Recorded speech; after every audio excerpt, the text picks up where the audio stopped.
everyone, it's Heather, and I want to talk to you about a topic that I think is pretty important: traveling while vegan. Now, if you're a whole foods vegan like me, which means I don't eat processed food, I don't eat salts, I don't eat added oils, it can be really nerve wracking to travel to a city that you've never been to before because you don't know what's going to be available. It can be even more nerve wracking when you know that you're going to have this super long airline flight and you don't know what food's at the airport, you don't know what you're going to be able to have. So, I wanted to talk to you today a little bit about what I do and some of the tips that I have. And then I'm hoping that my next video will be a little montage of some of the things I ate on my 5-day trip to Spokane, Washington. So, the first thing that you have to do is to consider what you're going to bring with you because you always want to have something to eat just in case. So the first thing that I have is I have these lovely nuts. I know they're backwards in the thing, but they're called Gone Nuts. They're raw and sprouted nut blends, and this is the rosemary, garlic, pistachio, and almonds. And I like to bring nuts, even though I try to really have a low fat, low salt diet. Um, but they're easy, they last a long time, they taste really good, they give you a good energy burst, and they're super easy to carry, which is kind of important. So I like to bring that. The second thing I have is Lara bars. Okay, so I try not to eat Lara bars very much. I'm not a fan of Lara bars. But they're whole food, they're natural, and if you look on the box, I know it's backwards, but it says vegan. So if you're buying Lara bars, you want to make sure you buy the vegan ones because otherwise it can have like honey or some of those things. But basically it's just fruit and nuts in a bar. And the other great thing about it is they're no salt. So I really like to have those, and you can just throw a couple in your purse or in your suitcase, and then you know if you get hungry that you're going to have them. Then I always like to bring something to eat on the plane. So I made these lovely little bean burgers. They're black beans, cumin, cilantro, and breadcrumbs. I think that's about all that goes into them. And then I bake them in the oven for a few minutes. And they travel really well, and you can bring food on the airplane with you. So I bring those, and then you can have 3 ounces of fluids, right? I mean, everybody knows you put it in your little Ziploc bag. It has to be in 3-ounce containers. So I take this little baby food jar, and it's about 2.5 ounces. So I take that and I fill it with my homemade barbecue sauce, and then I have something to dip my bean burger in. So that kind of works. Or if you're going to take a salad, you can put salad dressing in these, or pretty much anything that you want.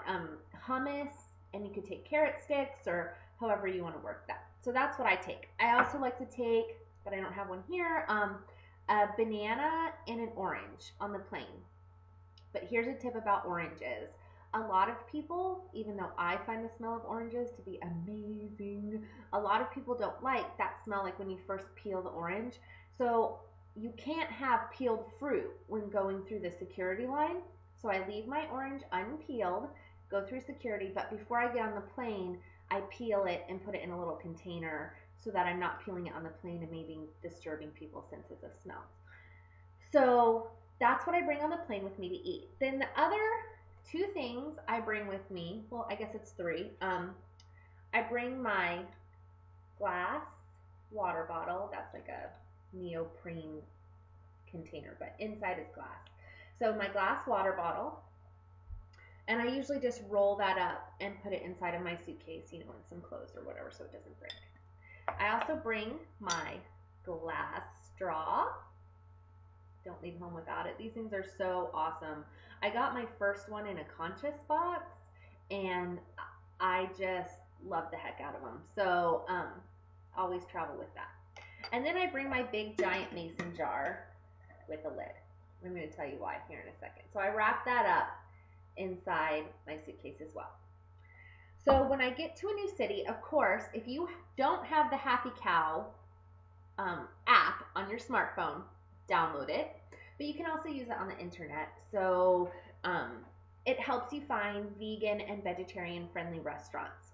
And I find that even if there are no vegan restaurants, if you can find a vegetarian restaurant, usually they have a vegan option, and they're a lot more sympathetic if you have like weird needs. So if you say I want that cooked with no oil or like whatever, then the need might be. Usually they're pretty responsive to that. So I use that app a lot to try to find restaurants. But when I land on the plane, the first thing I do is go to the grocery store. So that way I know that I can have some things to eat. And depending on how long I'm going to be there, that kind of dictates how much stuff I get. But I always buy some water. So I try to, be environmentally conscious, and I would bring my water filter with me, but I just have limited amount of space. And I know a lot of people who are vegans that travel with hot plates, or they may travel with their Vitamix or whatever, but I personally don't. So I try to make do with what I can get there. So I buy like a gallon, 2 gallons of water, however long I'm going to be there. And then that's what I put into my little glass jar that I'm going to carry around at the conference with me to make sure that you're, well hydrated. And then I also buy fruit. I buy lots of oranges and bananas because that's what I like to eat. I might buy some other, things that are easy to eat, like bars, or just depending, like if you're in a town that has a Whole Foods, you can go there and you can get lots of, you know, interesting things to eat. You can get off the vegan bar. Oh, I always buy like lettuce and tomatoes, and then that way I have something that I can kind of use for a little salad. And then if I can, and so I'm going to Spokane, Washington, and that's why I brought my jar, because I know that they have a juice place.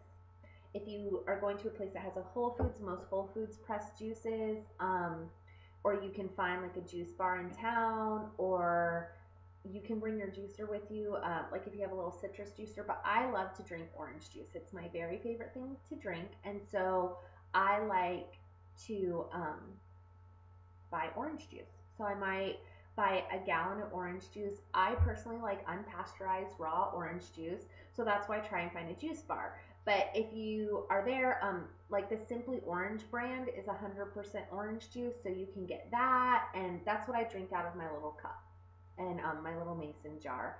I also might look for hummus. Now, I know when I'm out that I'm not going to find oil-free hummus. That's just not going to happen. I make oil-free hummus at home, but chances are at the grocery store that's not what you're going to be finding.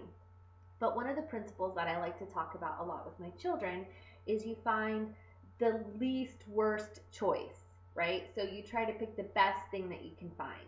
And sometimes that means you eat a little hummus with oil with some carrots or whatever. So that's kind of what I do, and that's how I travel. This is the things I travel with, my little accoutrements, if you will. And I'll try to let you know how it goes. I'll take lots of pictures of my food and try to upload those so everybody can see what I ate while I was in Spokane, Washington. Thanks for watching.